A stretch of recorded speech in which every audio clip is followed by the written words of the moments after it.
Welcome to Blizzard Fire. We hope this video helps fire up your solution. You start by confirming the platform and making a quick backup so nothing important is lost. Once done, enable viewing hidden files or mount elevated access on Android or Mac OS. Make sure to sign into the same user account used by the uninstalled app. That exposes its folders. Now open the File Manager or Storage settings, scan the internal storage and user library for folders named after the app, and prepare to delete whole directories, rather than single files, to remove residual data. Next, dig into platform-specific locations. Browse /Android/data and /Android/ob on Android, app data on Windows, and ~library on Mac OS. Check cloud backups and synced folders too. Once located, delete the app folder, cache DBs, and config files.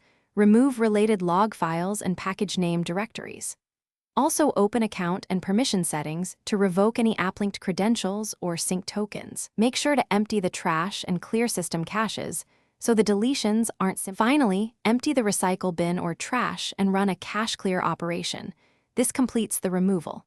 Once done, reboot the device to release file locks and run a storage scan or third-party cleaner to verify no residual files remain. Make sure to also check and delete any cloud-stored backups or server-side data via the app vendor settings. Troubleshooting tip: if data still appears, inspect hidden folders and backup snapshots, and revoke cloud access or contact the service for server-side deletion. Thanks for watching. If you found this helpful, don't forget to like and subscribe.